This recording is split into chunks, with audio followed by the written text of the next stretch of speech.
안녕하세요. 최경희 코치 마인드 특강 세 번째 시간입니다. 인생의 쓰나미가 몰려올 때 그런 적 있으신가요? 인생의 쓰나미가 몰려오던 날 아무것도 할 수 없는 무기력한 상태, 가끔 원하진 않지만 이런 경험 할 때가 있을 것 같아요.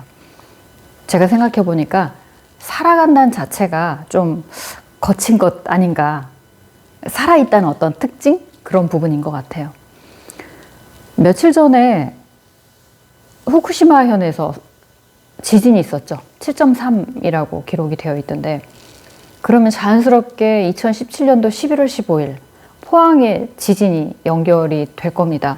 아마 직접 경험하신 분들은 그 공포에 대한 트라우마도 있을 것이고, 또 아직 해결되지 않은 그런 많은 일들이 또 연결이 될 것 같아요. 2011년도에도 후쿠시마 현에 사건이 있었죠. 굉장히 많은 피해가 있었는데, 그때 그 센다이 지역이라고 하죠. 이번에 지진 났는데도 센다이 남동쪽이라고 하는데요. 거기에 계시는 그 센다이 대학교의 그 이인자 교수님이 그런 말씀을 하시더라고요. 어떤 재난이 있을 때 사람과 사람, 그러니까 재난을 당한 사람끼리 모여서 뭔가 이렇게 서로 이야기하는 것만으로도 위로가 된다라는 얘기를 하시더라고요. 근데 저도 제가 지진을 겪었고 아직 그런 온전한 그런 복구가 아직 안 된 상태이긴 하지만 그런 말씀에 동의가 되더라고요. 어려운 사람끼리, 재해를 입었던, 재난을 당했던 사람끼리 뭔가 이렇게 얘기를 했을 때 서로 들어줄 수 있고 그 얘기를 나누면서 위로가 되는 그런 부분이 재난 현장 곳곳에서 일어난다고 해요. 센다이 지역에도 마찬가지고, 세월호 지역을 연구하시면서도 그런 걸 느꼈고, 포항 지진을 연구하시면서도 그런 부분을 생각하시겠다고 얘기를 하시더라고요. 이렇게 제가 이걸 준비하면서 생각해 보니까요, 얼마 전에 작년으로 기억을 하는데 호주 산불 긴 기간 동안 있었잖아요. 그리고 샌프란시스코에도 마찬가지고요. 거기는 아예 그 원래 그냥 그 날씨? 그런 어떤 그 환경이 원래 그랬던 것처럼 그냥 뭐 산불이 계속 일어나니까 도시 전체가 시뻘건 노을처럼 먼지는 계속 날아다니고 그런 부분이 있었던 것 같아요. 그리고 2020년 8월에 여러분 기억하실 거예요. 레바논 베이루트 항구에 폭발 사고가 있었죠. 도시 전체가 재난을 당했던 거죠. 그러고 보면 2019년 12월에 발생해서 작년, 올해까지 계속 이어지고 있는 코로나19 피해는 정말 뭐 세계적으로 어마어마할 것 같아요. 제가 좀 늦게 퇴근하는 경우가 많았는데 어느 날 운전하고 가다가 사거리인데 8시가 좀 넘었던 것 같아요. 그 시간이면 큰 식당에는 이제 손님이 많이 있을 시간인데 신호 대기하고 딱 있는 상황에서 보니까 그 큰 식당이 텅텅 비어 있는 거예요. 제가 그걸 보고 제 가게도 아닌데 마음이 되게 아팠어요. 걱정이 되고.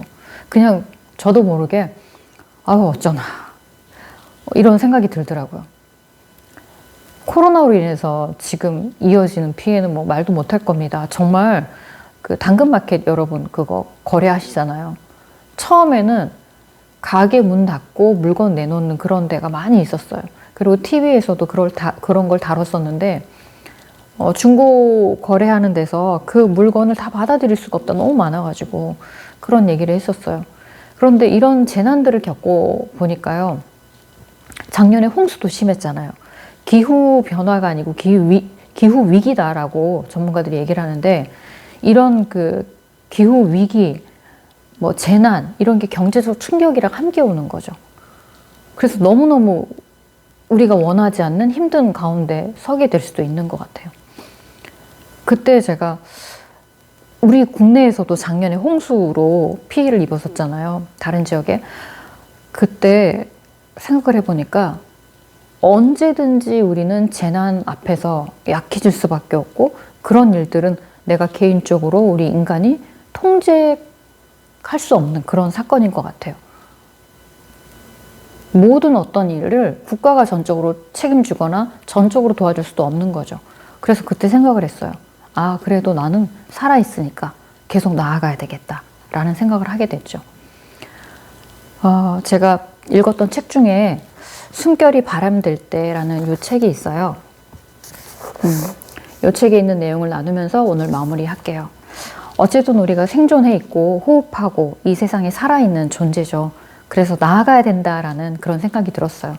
인생의 쓰나미가 몰려와도 우리는 생존해 있다, 살아있다. 숨결이 바람될 때 폴 칼라니티 36 젊은 의사의 마지막 순간을 담은 책입니다. 실화고요. 이 책의 주인공이 바로 이 사람입니다. 의사였던 사람. 179페이지. 도저히 지나갈 수 없을 것 같던 불안감의 바다가 갈라지던 순간을 기억한다. 여느 때처럼 나는 통증을 느끼며 깨어났고 아침을 먹은 다음엔 할 일이 아무것도 없었다.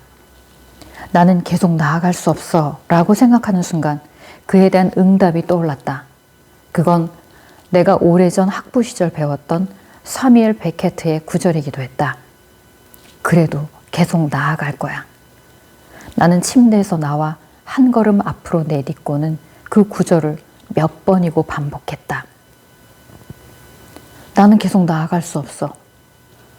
그래도 계속 나아갈 거야. I can't go on. I will go on. 그날 아침 나는 결심했다. 수술실로 다시 돌아갈 수 있도록 노력하기로. 왜냐고? 난 그렇게 할 수 있으니까. 그게 바로 나니까. 그리고 지금과는 다른 방식으로 사는 법을 배워야 한다. 죽음은 누구에게나 찾아오는 순회 방문객과도 같지만 설사 내가 죽어가고 있더라도 실제로 죽기 전까지는 나는 여전히 살아있다. 네, 살아있죠. 그냥 살아있는 게 아니라 우리는 살아간다를 선택했으면 좋겠어요. 여러분, 인생의 쓰나미가 몰려와도 우린 호흡하고 있다면 살아갈 힘이 있는 거예요. 잠깐 멈춰도 괜찮아요. 혹시 도움이 필요하면 주변 사람들에게 당당하게 손을 내밀어 주세요. 손을 잡아달라고 부탁을 하세요. 인생의 쓰나미가 몰려와도 어차피 지나갑니다. 그 당장 힘든데 힘든 걸 네가 몰라서 그래. 그럴 수도 있죠. 사람마다 다 다르기 때문에. 그런데 정말 그렇더라고요. 지나갑니다. 인생의 쓰나미가 몰려올 때 잠깐 멈춰도 좋습니다. 여러분, 살아가는 걸 선택하시길 바라요. 힘차게 우리는 업글 인간이 돼서 더 신나게 살아가야 됩니다.